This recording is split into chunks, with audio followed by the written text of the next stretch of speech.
Friends, welcome to Maxima tech channel and मैं हूँ USP. तो आज मैं अपनी एक नई स्टोरी के साथ आपके सामने आई हूँ। तो चलिए हमारी स्टोरी को शुरू करते हैं। चंदनपुर में मयंक नाम का एक आदमी अपनी पत्नी रचना और 2 बच्चों के साथ रहा करता था, चेतन और चैताली। वे गांव के एक पोस्ट ऑफिस में काम करता था। 8 महीने पहले उसकी बड़ी बेटी वर्षा की तबीयत खराब होने की वजह से उसकी मौत हो गई। उसके मरने से कुछ महीने पहले उसने अपने पापा से एक डिमांड की थी कि उसके बर्थडे पे वो उसे एक कंप्यूटर लेकर दे। तो उसके पापा ने हाँ कर दिया और बोला कि ठीक है बेटा, मैं तुम्हें एक लैपटॉप लेके दूँगा। पर ऐसा हो ना सका। बेचारी वर्षा की तबीयत इतनी ख़राब हो गई कि उसकी मौत हो गई। और ये बात चेतन और चैताली की बड़ी बहन वर्षा की मौत हो गई। अब मयंक उसकी फ़ोटो के सामने खड़े होकर बोलता है कि बेटा, अब तो तुम हमारे बीच में नहीं रही, पर हाँ, तुम्हारी जो लास्ट विश थी वो मैं ज़रूर पूरी करूँगा।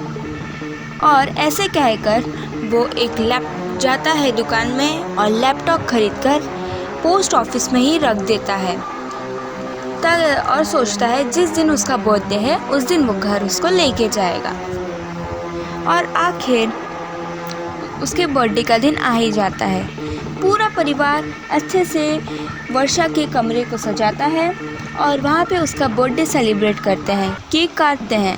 फिर मयंक अपने पोस्ट ऑफिस जाता है और वहाँ से जाने के बाद वो वहाँ से लैपटॉप लेके आता है और उसको वर्षा के कमरे के टेबल पे रख देता है। लैपटॉप को देखकर चेतन और चैताली बहुत खुश हो जाते हैं। वो बोलते हैं कि अरे वाह, मेरा न्यू लैपटॉप। तभी चैताली बोलती है, अरे नहीं, सिर्फ तुम्हारा ही नहीं, वर्षा दीदी और मेरा भी। और ऐसे कर वो लैपटॉप को चलाने लगते हैं।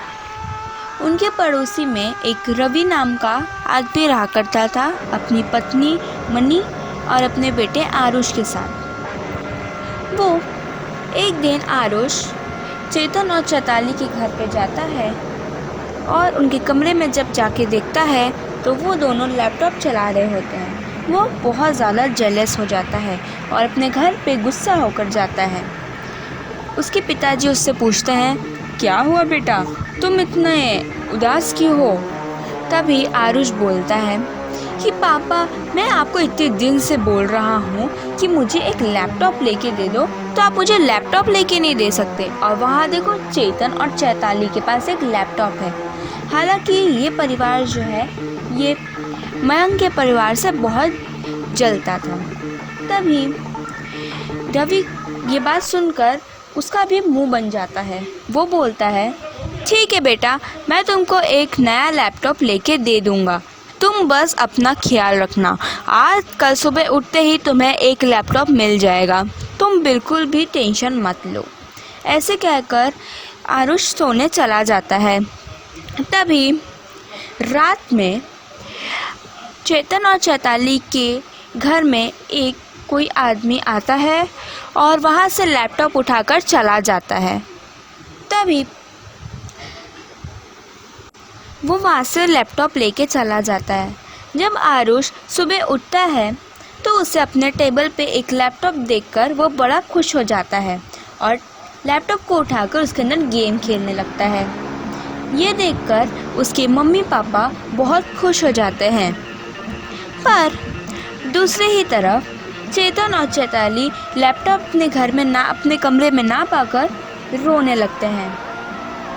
उनकी रोने की आवाज़ सुनकर वहाँ पे मयंक और रचना आ जाते हैं। वो देखते हैं कि वहाँ लैपटॉप नहीं है। तभी मयंक देखता है कि उनके घर का जो खिड़की है वो खुली है। तभी वो समझ जाता है। और उसी तरफ आरुष वहाँ पे अपना गेम खेल रहा होता है। तभी एकदम से लैपटॉप बंद हो जाता है और उसके अंदर से भयानक भयानक आवाज़ आने लगती है। हो वो बहुत डर जाता है और अपनी मम्मी को आवाज़ लगाता है। तभी मनी बोलती है, हाँ हाँ बेटा रुको, आती हूँ, मुझे पता है, लगता है कुछ ज़्यादा ही भूख लगी है तुम्हें। और वो नूडल्स की एक प्लेट लेकर आती है और आरुष के कमरे की टेबल पर रख देती है और वहाँ से चली जाती है। आरुष बहुत घबरा जाता है और वो नूडल्स को उठाता है और खाने लगता है। जैसे ही वो फोर्क को अपने मुंह में डालने लगता है तभी वो देखता है कि लैपटॉप में से एक रोशनी आती है और पूरी नूडल्स गंदे कीड़ों में बदल जाता है और वो प्लेट को नीचे फेंक देता है। जोर से आवाज़ सुनकर उसकी मम्मी वहाँ आती है और प्लेट को नीचे देखकर बहुत गुस्सा हो जाती है और देखती है कि पूरे नूडल्स नीचे पड़े हुए हैं।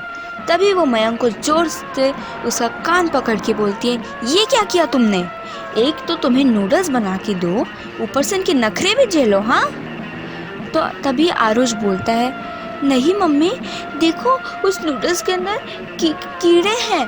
तभी उसकी मम्मी उसे 3 चांटे लगाती है और बोलती है, अगली बार अगर तुम्हें खाना नहीं खाना हो तो मुझे बोला मत करो।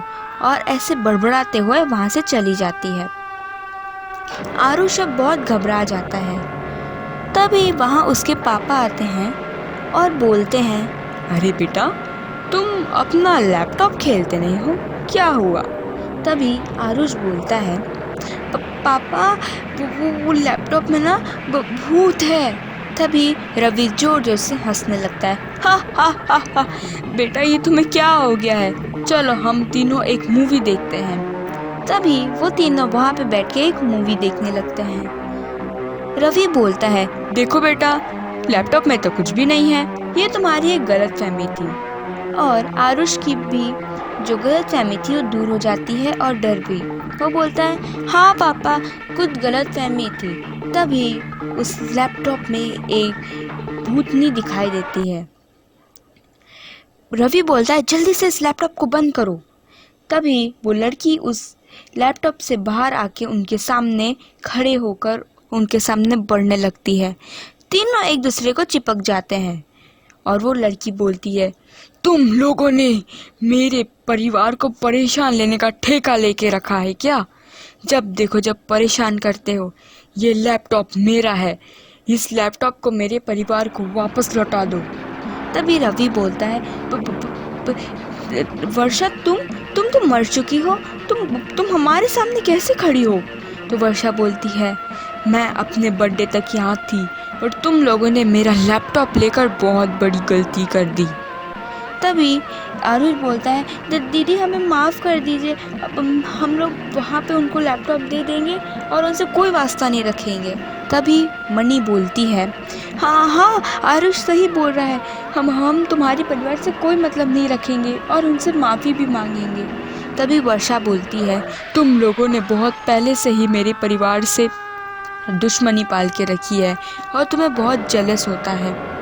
तभी वो तीनों एक दूसरे की तरफ देखते हैं और बोलते हैं, हमें माफ़ कर दो बेटा, हम दे के आते हैं। तभी वर्षा बोलती है, ऐसे कैसे जाने दूंगी तुम लोगों को? तुम दोनों रवि और मनी एक दूसरे को 10-10 थप्पड़ मारो। तभी वो दोनों एक दूसरे को मारने लगते हैं और उसके बाद वो बोलती है कि अब तुम दोनों अपने बेटे को जोर से गाल पे थप्पड़ दो। और वो दोनों आरुष को मारते हैं। आरुष भी रोने लगता है और बोलता है, हम मुझे माफ़ कर दो दीदी, मैं भी लैपटॉप दे के आ जाऊंगा। तभी वो तीनों वहाँ से चले जाते हैं, लैपटॉप को लेते हैं और मयंक के परिवार को दे देते हैं।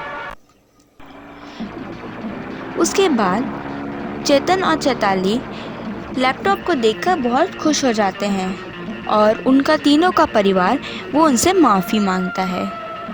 तभी और उनको सारी बात बता देता है। तभी वहाँ वर्षा की आत्मा आ जाती है, पर वो अब भयानक नहीं दिख रही होती है। वो जैसे असलियत में सुंदर थी वैसे ही सुंदर रूप में आती है। और चेतन चैताली अपनी दीदी को देखकर बहुत खुश हो जाते हैं।